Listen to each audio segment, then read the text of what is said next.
ഇപ്പോൾ വരുന്നൊരു വാർത്തയിലേക്കാണ്. കൊല്ലത്ത് KSRTC ബസ്സിൽ യുവതിക്ക് നേരെ നഗ്നതാ പ്രദർശനം നടത്തിയ പ്രതി പിടിയിലായിരിക്കുന്നു. മൈലക്കാട് സ്വദേശി സുനിൽ കുമാറാണ് കൊല്ലം സിറ്റി പോലീസിന്റെ പിടിയിലായത്. മിഥുൻ സുധാകരൻ ചേരുകയാണ്. മിഥുൻ, വിശദാംശങ്ങൾ.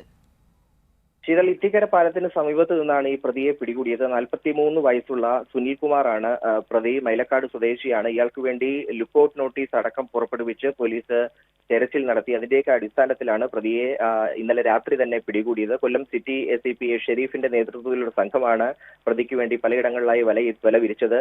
തിങ്കളാഴ്ച രാത്രിയായിരുന്നു കൊട്ടിയത്ത് നിന്ന് കൊല്ലത്തേക്ക് KSRTC ബസ്സിൽ വരികയായിരുന്ന യുവതിക്ക് നേരെ നമസ്കാരം.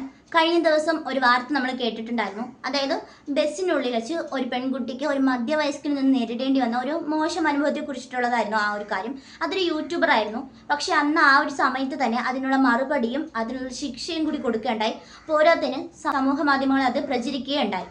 അതിനുശേഷമാണ് ഈ ഒരു സംഭവം വരുന്നത്. ഈ ഒരു സംഭവം എന്ന് പറയുന്നത്, ഈ ഒരു കൊട്ടിയത്ത് നിന്ന് കൊല്ലത്തേക്ക് യാത്ര ചെയ്യുന്ന ആ ഒരു ബസ്സിൽ ഒരു പെൺകുട്ടിക്ക് ഈ 43 വയസ്സായ സുനിൽ എന്ന് പറയുന്ന ഒരു വ്യക്തിയിൽ നിന്ന് നേരിടേണ്ടി വന്ന ഒരു മോശം അനുഭവം തന്നെ പറയും. കാരണം ഓപ്പോസിറ്റ് സൈഡിൽ ഇരുന്നിട്ട് ഈ നഗ്നത പ്രദർശനം കാണിച്ചു എന്നാണ് പറയുന്നത്. നഗ്നത പ്രദർശനം അല്ലാതെ അതിനെക്കാട്ടിൽ മേലെ കിടക്കുന്ന ഒരു സ്വഭാവ വൈകൃതമാണ്. ആ ഒരു വൈകൃതമാണ് ഇവിടെ കാണിച്ചുകൊണ്ടിരിക്കുന്നത്. പുറം രാജ്യത്ത് ലിംഗം മരയിപ്പിക്കുക എന്നുള്ളൊരു സംവിധാനം, അതായത് തെറ്റ് ചെയ്യുന്നവനെ എന്ത് ഭാഗം വെച്ചിട്ടാണ് തെറ്റ് ചെയ്യുന്നത് ആ ഒരു ഭാഗം അങ്ങ് മരയിപ്പിച്ച് വിടുക, അതാണ് ചെയ്യുന്നത്. അപ്പോൾ ആ ഒരു കാര്യം ചെയ്തിരുന്നാൽ ഇവനൊക്കെ ഇനി വീണ്ടും ഇങ്ങനെയുള്ള പ്രവൃത്തികൾ പെൺകുട്ടികളുടെ മുഖത്ത് നോക്കി ഇങ്ങനെയുള്ളൊരു മോശമായിട്ടുള്ള കാര്യം ചെയ്യില്ല.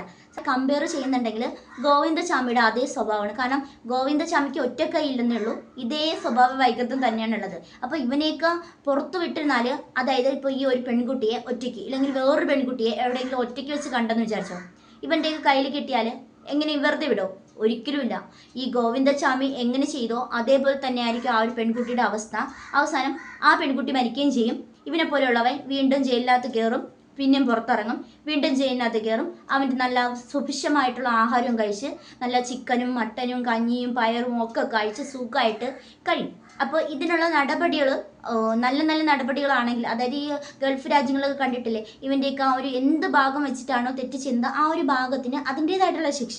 ആ ശിക്ഷ കൊടുക്കുന്നുണ്ടെങ്കിൽ പിന്നെ അടുത്ത ആൾ വിചാരിക്കും, ചെയ്യാൻ അങ്ങനെ തോന്നുന്നുണ്ടെങ്കിൽ അയ്യോ വേണ്ട, ചെയ്യേണ്ട, എനിക്ക് ആ ഒരു ശിക്ഷ കിട്ടും എന്നുള്ളൊരു പേടി കാണും. പക്ഷേ ഇത് അങ്ങനെയുള്ള ഒരു നടപടിയൊന്നും എടുക്കാത്തതുകൊണ്ടാണ് ഇപ്പോഴും ഈ ഒരു കാര്യം നടന്നു പോയിക്കൊണ്ടിരിക്കുന്നത്. എത്ര ധൈര്യത്തിലാണ് ആ ഒരു പെൺകുട്ടിക്ക് നേരെ മോശമായിട്ടുള്ള ഒരു വൈകൃതം കാണിച്ചുകൊണ്ടിരുന്നത്. നമുക്ക് ആ ഒരു വീഡിയോ കണ്ടാലേ അറിയാം. ഞാൻ കൊട്ടിയത്ത് നിന്ന് കൊല്ലത്തേക്ക് പോകുമായിരുന്നു. മേവറം കഴിഞ്ഞൊരു പള്ളുമുക്ക് അടുക്കാറായപ്പോ തൊട്ട് എനിക്കൊരു സംശയം തോന്നി, ഡൗട്ട് തോന്നിയിട്ട് ഞാൻ വീഡിയോ റെക്കോർഡ് ചെയ്യാന്ന് തീരുമാനിച്ചു. അങ്ങനെ വീഡിയോ റെക്കോർഡ് ചെയ്തതാ. ഇല്ല, ഞാൻ ആ ടൈമിന് വെച്ചിട്ട് പാനിക്കായി, അതുകൊണ്ട് അതൊന്നും ഷെയർ ചെയ്യാൻ പറ്റിയില്ല. ഞാൻ ഇറങ്ങിയതിന് ശേഷം പുള്ളി കൊല്ലത്ത് തന്നെയാണ് ഇറങ്ങിയിട്ടുള്ളത്. കൊല്ലം ഡിപ്പോയിൽ ഇറങ്ങിയ ദൃശ്യങ്ങളിൽ കാണുന്ന ആൾ മറ്റൊരു ബസ്സിൽ കയറി പോവുകയായിരുന്നു. ഓപ്പോസിറ്റ് ഇരുന്ന ആ ഒരു പെൺകുട്ടിയുടെ അവസ്ഥ ഒന്ന് ആലോചിച്ച് നോക്കിയേ. പെട്ടെന്ന് ഇതൊക്കെ കാണുമ്പോഴുള്ള അവരവസ്ഥ, അതും ഒരു കാണുമ്പോഴത്തേക്കും എന്താ പറയാ. അപ്പോൾ ഇവനെയൊക്കെ പിടിച്ചിട്ട് വെള്ളപൂശി വിടാണ്ട് ഇവനൊക്കെ തക്കതായിട്ടുള്ള ശിക്ഷ കൊടുക്കുക. ഇനി അവൻ ഇതുപോലെ ഒരു പെണ്ണുങ്ങളുടെ മുഖത്ത് നോക്കി കാണിക്കാൻ പാടില്ല. ബസ്സിനകത്ത് എന്തെങ്കിലും നടന്നാൽ പോലും ഒരാളും തിരിഞ്ഞു നോക്കാറില്ല, യാത്രക്കാർ പോലും നോക്കാറില്ല. ചില ബസ്സിൽ പോകുന്ന യാത്രക്കാർ, ചിലപ്പം പ്രൈവറ്റ് ബസ്സിലൊക്കെ പോകുന്ന യാത്രക്കാർ എന്തെങ്കിലും പ്രശ്നം ഉണ്ടെങ്കിൽ അപ്പം തന്നെ ചാടി ഇറങ്ങും. അപ്പം തന്നെ എന്താണെന്ന് വെച്ചാൽ കാര്യം അന്വേഷിക്കും. ആ ഒരു ബസ്സിനുള്ളിൽ ആ ഒരു സീറ്റാണ് പ്രശ്നം. ഭയങ്കര ഹൈറ്റാണ്, ആൾ അതിനകത്തിരിക്കുകയുള്ളൂ. അപ്പോൾ ഈ ഓപ്പോസിറ്റ് ഇരിക്കുന്ന ആൾക്കാർ തമ്മിൽ എന്തൊക്കെയാണ് കാണിക്കുന്നതെന്ന് ഒന്നും അറിയാൻ പറ്റില്ല. അതുകൊണ്ടാണ് ഈ ഒരു മറയുള്ള സീറ്റ് ഉള്ളത് കൊണ്ടുള്ള വലിയൊരു പ്രശ്നം. സാധാ ഒരു കുഞ്ഞു സീറ്റാണെങ്കിൽ അത് കുഴപ്പമില്ലാണ്ട് പോകും. പക്ഷേ ഈ മറയുള്ള സീറ്റുകൾ ഇരിക്കുമ്പോഴത്തേക്ക് ഫ്രണ്ടിലും ബാക്കിലും ഒക്കെ എന്തെങ്കിലും കാര്യങ്ങൾ നടന്നാൽ ഒരാൾക്കും അറിയാൻ പറ്റില്ല. പിന്നെ ഇപ്പോൾ KSRTC ബസ്സിനും കൂടി CCTVയുടെ ആവശ്യം വരുന്നുണ്ട്. കാരണം അത്രയ്ക്കും കേവലമായിട്ടാണ് ഇതിനകത്ത് യാത്ര ചെയ്യുന്ന ചില ആൾക്കാർ മാത്രമാണ് ഇങ്ങനെയുള്ള മോശം പ്രവൃത്തികൾ സ്ത്രീകളെ നോക്കിയിട്ട് കാണിക്കുന്നത്. ഇങ്ങനെ പോയിരുന്നിട്ടും വീട്ടിലിരുന്നിട്ടും രാത്രി കിടന്നിട്ടും ഈ മോശമായിട്ടുള്ള ഇംഗ്ലീഷ് വീഡിയോസൊക്കെ കണ്ടിട്ട് നേരെ ഇറങ്ങും മറ്റുള്ളവരുടെ മേലേക്ക് തീർക്കാൻ വേണ്ടിയിട്ട്.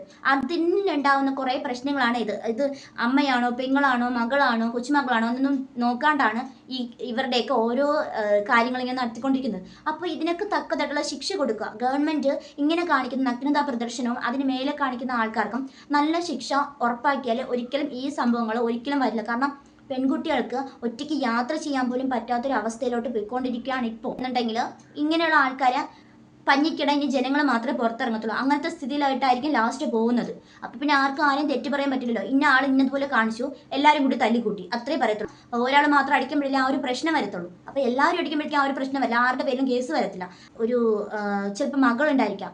ഈ ഒരു സ്വഭാവ വൈകൃതമുള്ള ഇവൻ്റെയൊക്കെ വീട്ടിനകത്ത് പെൺമക്കളാണ് ഉള്ളതെങ്കിലും ആൺമക്കളാണ് ഉള്ളതെങ്കിലും അവരുടെയൊക്കെ ഒന്ന് അവസ്ഥ ആലോചിച്ച് നോക്കിയേ. ജോലിക്കാണെന്ന് പറഞ്ഞ് വീട്ടിൽ നിന്ന് ഇറങ്ങും, ബസ്സിൽ കയറിയിട്ട് കാണിക്കുന്നതോ ഇതൊക്കെയാണ് പരിപാടികൾ. വീട്ടിലിരിക്കുന്ന ഭാര്യ മക്കളും അറിയുന്നുണ്ടോ? ഒരിക്കലും ഇല്ല. വീട്ടുകാരുടെ അവസ്ഥ ഒന്ന് ആലോചിക്കേ.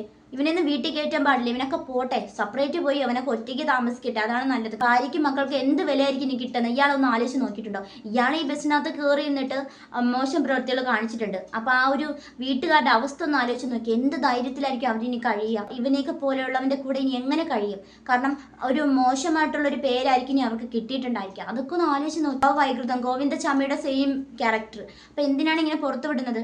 അവിടെ കിടക്കട്ടെ, അവിടെ കിടന്ന് അവിടുത്തെ കഞ്ഞിയും പയറും തിന്ന്, അവിടുത്തെ ചോറും മട്ടനൊക്കെ തിന്ന് അവിടെ തന്നെ കിടക്കട്ടെ. എന്തിനാണ് ഇങ്ങനെ പുറത്ത് വിടുന്നത്?